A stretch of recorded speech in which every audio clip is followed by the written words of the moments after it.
enak kerja tuh kayak gini nih, kayak lu serius Nyantai ya. buat cerita abang gimana ya, isi orang kerja kayak lu nih paling enak,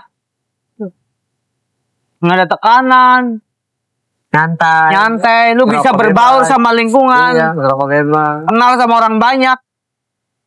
Jujur selama gua kerja enak. Lu di luar harus gaji standarnya berapa gitu ya. Ya memang kalau gaji gede juga, semakin kita gaji gede semakin gak nyaman. iya. Tekanan semakin banyak. Tanggung jawabnya. Makanya orang-orang tuh kalau yang punya jabatan, punya gaji tinggi, songong tuh karena buat hiburan mereka atas depresi selama kerja sebenarnya.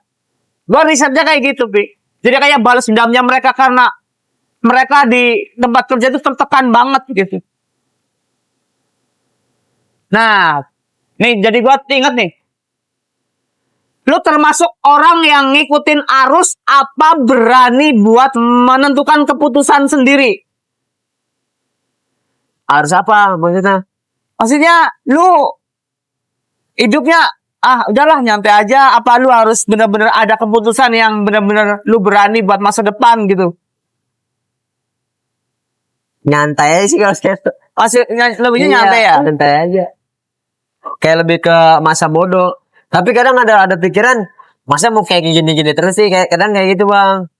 Lu saya dulu, kalau misal lu kepingin sekolah di mana, lu harus gimana, itu keputusan ngikutin orang tua apa emang the real keputusan lu? Saya sih kayak yang SMK gitu ya. Itu saya SMK. SMP saya SD orang tua. Kenapa lu bisa milih SMP itu? Karena keinginan apa karena teman-teman apa? Satu temen, kedua dekat. Pas STM apa gimana Pas tuh? STM ya dekat juga. Terus karena nyari jurusannya, kayak wah ini kayaknya jurusan gue cocok nih gitu, Bang. Terus yang ibaratnya lumayan bagus ya itu walau swasta gitu ya. Itu. Lu pernah nggak ditanyain nyokap buat ngambil keputusan besar di dalam keluarga lu gitu? Misal nih, misal kayak sekelas punya tanah, dijual aja Pi, gimana? Nih tanah sono gimana Pi menurut lu? Pernah kayak gitu nggak? Ditanyain pendapat yang Pernah sih itu. Pernah. Terus lu berani buat ngeputusin? Berani. Cuman kadang saya kasih pendapat dulu, tapi balik lagi ntar nanya lagi. Tapi tetap misalnya keputusan saya ini kayak gini nih, terus ya udah serah maunya gimana. Intinya mah ibaratnya keputusan saya kayak gitu tuh, mau diikutin mau nggak terserah gitu. Oh berarti lu tetap dilatih buat ngambil keputusan Iya. ya? Lu sempat kepikiran gak sih? Pengen nih punya bini yang kayak apa? Selera lu yang gimana gitu? Lu udah ke situ gak? Pengen Bang, cuman balik lagi ke kitanya dulu, pantas apa enggak. Minta selera lu gimana? Kok lu ngidamin pengen punya bini yang gimana nih? Jadi nanti relate nih sama gua nih. Bisa kalau itu bingung saya kalau ya maksudnya yang bener-bener yang tomboy, apa yang kalem, apa yang harus syar'i. Secara tampilan dulu dah. Yang kalem aja, yang biasa-biasa. Terus bahasa saya intinya hobi saya tuh nggak diinin lah gitu. Yang nggak ngelarang hobi gitu-gitu Bang. Yang nggak ngekang banget. Kalau ngekang sama hobi, aduh bingung dah itu. Soalnya susah Pi. Kayak gini nih. Kita tuh emang ya, gue juga ngerasain kayak gini. Pengen nikah. Nanti kalau udah nikah kayak gini. Wah semua berbanding terbalik. Yang kayak misal hobi harus di ngertiin. Itu sulit Pi. Itu tuh kadang tuh. Kayak cewek tuh. Gimana ya? Nggak bisa itu sih. Iya. Memang ya ada aja lah. Bukan masalah sukses nggak sukses ya. Kadang bos besar juga tetap dimarahin. Di situ tuh kita memang harus belajar menerima suatu hal yang nggak kita inginkan. Jadi orang nikah tuh nggak bisa tuh kalau kita niat buat kepingin ngebahagiain diri kita sendiri. Susah tuh. Niatnya kepingin bahagia, nikah tuh nggak mungkin bisa tuh. Kalau niatnya kepingin bahagia loh ya. Tapi kalau niatnya kepingin membahagiakan, pasti bisa. Kalau kita niat kepingin dibahagiain, belum bisa. pasti ya susah lah. Tapi kalau kita niatnya kepingin ngebahagiain pasangan kita, timbal baliknya kita bisa bahagia. Walaupun memang awal-awalnya sakit hati, kecewa. Terpaksa gitu ya. Dan Iya. Tapi masalah seks emang enggak ya lu ya? Enggak terlalu. Enggak ya? Enggak ya? Karena ada tuh orang yang kepingin yang punya pasangan yang buru-buru gitu. ya nggak, maksudnya pingin pasangan yang jago di ranjang, dia hiper gitu, buat mencukupin kebutuhan seks gitu. Rentan banget soalnya, Pi. 2 poin itu tuh. Ada 2 poin yang riskan banget sama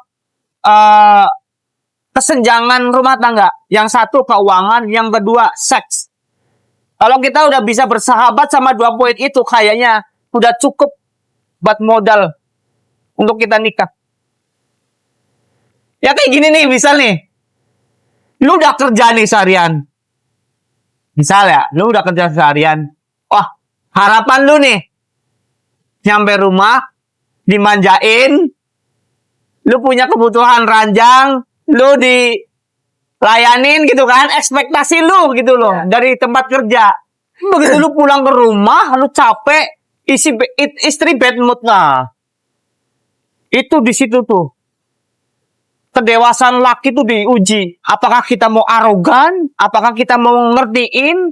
Apakah kita bisa dewasa dengan keinginan kita? Kadang itu tuh yang bikin rumah tangga,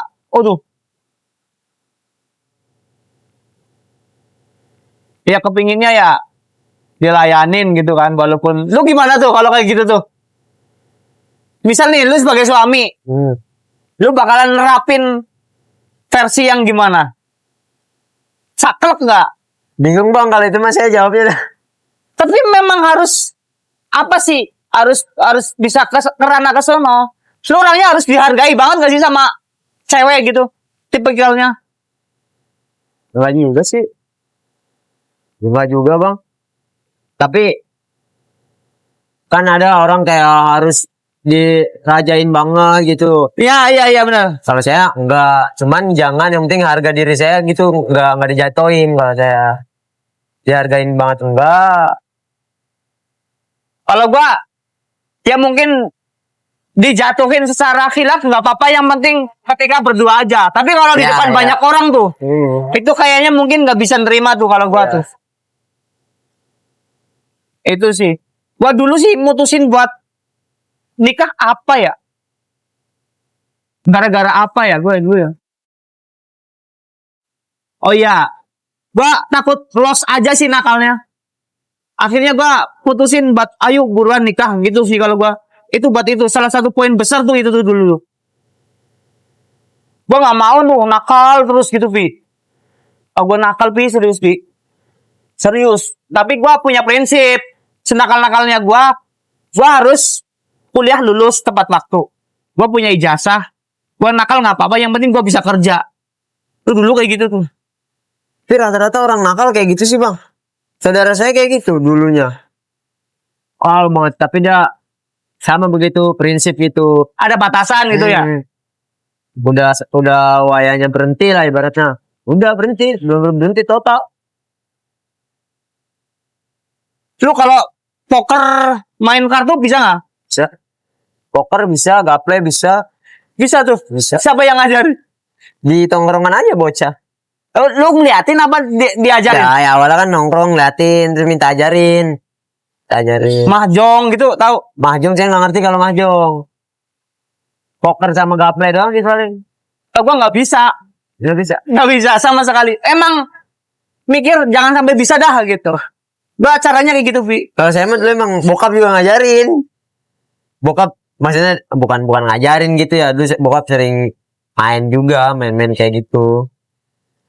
Kadang ngeliatin sambil bercanda-bercanda aja gitu, diajarin ini gini. Cepet lupa. Nah, pas nongkrong nemu lagi kayak gituan. Gue penasaran coba gimana sih? Biar kalau nongkrong tuh nggak main HP mulu, maksud saya mah biar ada yang dipainin, Bang. Ya udah, ya bisa dikit-dikit mah ngerti. Nah, kan tiap tongkrongan beda-beda aturannya.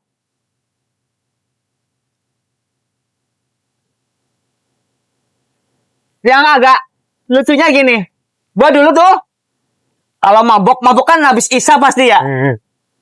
Gue pastiin kalau sebelum mabok harus sholat dulu.